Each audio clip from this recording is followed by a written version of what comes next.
What's up, everybody? Underestimated here, playing some NL25 over on WSOP Poker. It's our regular stake now. We just finished recording a bankroll update video and a rundown on how we've been playing at NL25. So if you want to check that out, go right ahead. I will put a link right here in the video and down below so you can have a look. And yeah, so here we have pocket queens. We open, they called under the gun, they donk out. We have top set, and we're just going to raise it up here, try to play for stacks. The donk bet's usually some sort of a draw, maybe a weak 8 paired type hand. We're just going to continue betting here against a fun player. So we're just going to barrel. He bet out, we raised. Two of spades is not a great card for us because it does always slow the action down. But again, they're going to have a lot of draws, or like an ace X type hand with a spade potentially. You know, even a 9-10 or a 5-6, or just air balls until they call. Ace 8, we get an open limp. We'll just complete here in the small blind with that. We pick up an 8. I think, given the fact that nobody raised, we are just going to barrel out here for 3/4 pot. We'll take it down. The reasoning for that is, one, we're going to get called by a lot of worse hands, and two, there's a lot of bad turn cards for us, so we want to charge people basically to be able to realize their equity in the hand. They're going to have to pay for it, right? So that's why we do that. I think the ace 7 suited.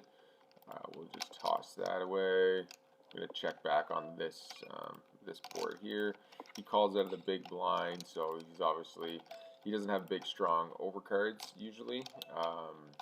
He might have a pocket pair. He might have a suited ace. He might have like a hand like 5-6 or 6-7 or 7-8. We're just going to fold here. Let him take that down. So I had a few complaints about the other videos when we were like just literally 8-tabling and grinding at our session. It was a bit annoying for everybody, I think. It even froze up my laptop quite a bit. So we've changed that, and we're just going to 4-table here so we can actually talk about the hands. We can go over our we're gonna raise this up 4x in position.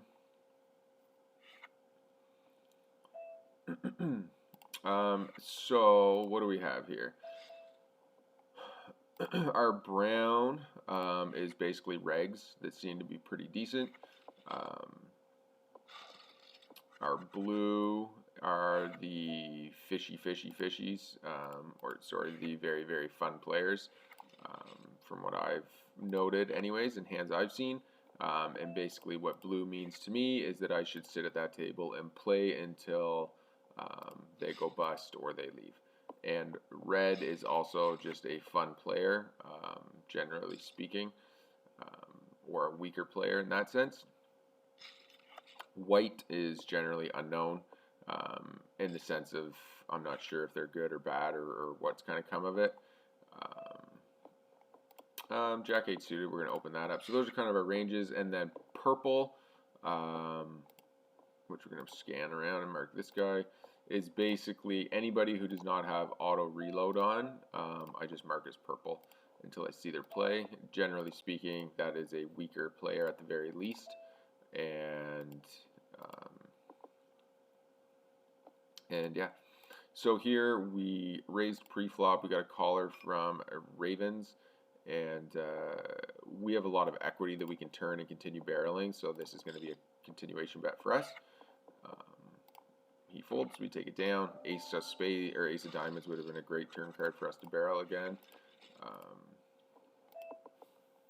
So yeah, like you guys saw, if you watched the last video, we're running after you take out rake and add the rake back in and all that jazz. We're playing at right around that like 8 or 9 big blinds per 100 so far. at NL25. That's only over 21,000 hands, I think, right now, so not a whole lot. But overall, going pretty good. So can't complain. Small blind, we're just 3-better folding for the most part. King 9 will raise. Pocket queens will raise.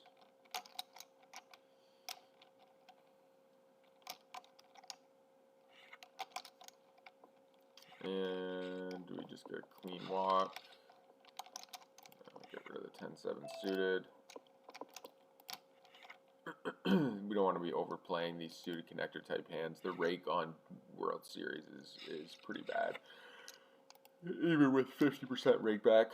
So we want to be cautious of putting money in the pot, specifically in the small blinds and stuff. We want to be tightening up a lot of our range in that small blind, and then just a little bit in the other positions. Go from there. So it's just a limped pot. We're not getting feisty here. We're just going to be getting out of the way.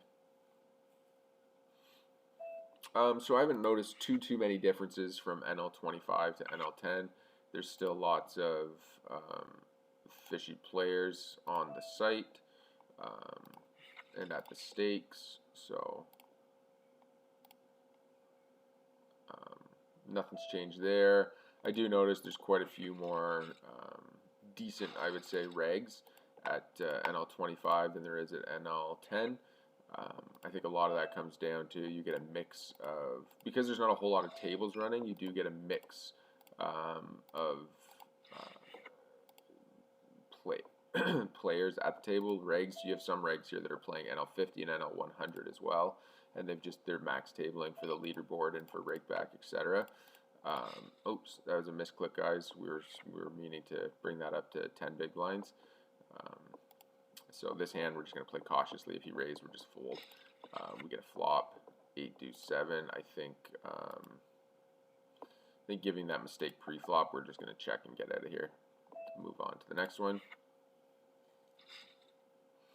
So yeah, normally we would either fold king queen, or we would just raise it up to 10 big blinds, depending. But in this case, we misclicked, and we'll get out of the way.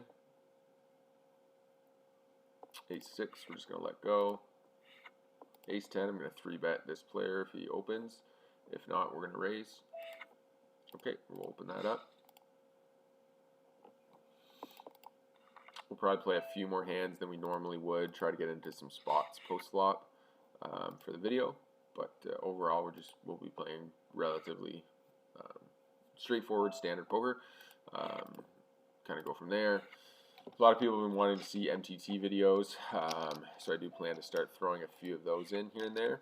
I'm just kind of hoping the cash game videos are interesting enough for you guys, and the goal of making it to that 10K bankroll challenge is exciting enough for everybody. But it's very clearly doable, and yeah, I'm not going to complain. Not going to complain too much about it. So running pretty good. Pocket nines. I think we'll 3-bet this time.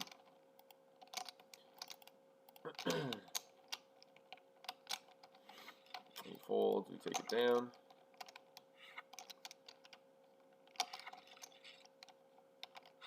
Ace diamonds, 1, 3. I think I'll call versus button open, and I will open if it's folded to me. Or sorry, 3-bet a button open, and then I will open if it's folded to me with Ace 9 off. Merbler, usually see him at the table. He plays 1 table, maybe 2. Pretty decent reg for the stakes. And I think we're just going to throw this into our 3-betting range here. And I think we'll 3-bet the king 10 as well. Alright, and get some frisky spots here. we do 3-bet 6-7 suited every once in a while. Not overly often, but it is in our range. King 10, we take that down, so that's great. And he gets out of the way, so that's good too. But yeah, I do want to play some tournament videos here soon. I was thinking of getting onto Stars actually and grinding out the Scoop event that they do have there. Never got around to that, but I think that's something that I think when I do start recording some MTT videos, that might be a route that I decide to take, where we'll just jump in. Oh, what do we got here? Bounty Hunter series. I'm just going to say, when they have their next series running, maybe we'll jump in and start firing off some of these. When does this start? April 9th, eh? Okay, so that series, guys, I think that's what we'll... Oops, sorry about that. I think we'll do something along those lines for MTTs, where we will try to play some events just in these bounty hunters. The other one on the Scoop was a micro event, which was nice. Four-handed, guys, we do have the Ace of Clubs. I think I might check raise here, because we know nobody has the nut flush draw, so nobody's going to be overly happy about anything, generally speaking. He bets out. That's a big bet.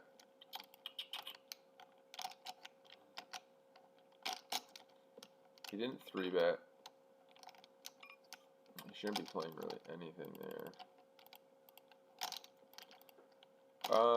If he went half pot, I would be 3-betting all day.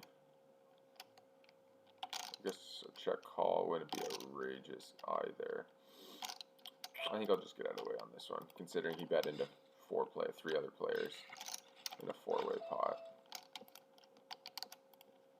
Okay, so that's interesting. We 3-bet and we get cold called by a massive amount of players. We're just going to make a super small continuation bet here and kind of see what comes of it. We get raised right away. It's very strange.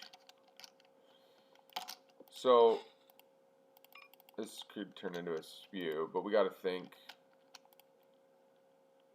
He's pretty nitty on his 3-bets. I don't really think he would raise a set already. I think we're definitely going to at least call once.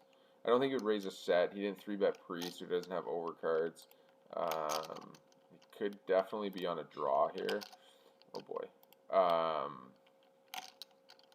And just bluffing his way through, especially if he barrels here. You know, 20 big sets him up for a clean shove on the river. King on the river. I think we're just going to call down. I think if he bets, we shove. I don't really believe him. I think he's on some sort of flush draw. He checks. Now the question becomes, can we get value? It's also possible he was bluffing and just hit that king and now he's shutting down. I don't think much worse calls us. I'm just going to check. Tens. Okay. Well, he wasn't necessarily bluffing. I guess, yeah, he pretty much either was bluffing or could have had pocket tens or pocket jacks or something like that. But anyways. Okay, good hand there. And yeah, guys, so I think I'll just end the video here. Short little session for everybody. We're just trying to keep videos posting. Make sure you like and comment down below. Please subscribe. Trying to get the channel monetized as quickly as possible, so every little bit helps from you guys. So if you could do that, that'd be awesome. And yeah, we're definitely going to start recording some tournament videos and trying to keep improving content for everybody, and hopefully you guys continue to enjoy the channel. And yeah, I appreciate it, and we'll see you next time, guys. Thanks.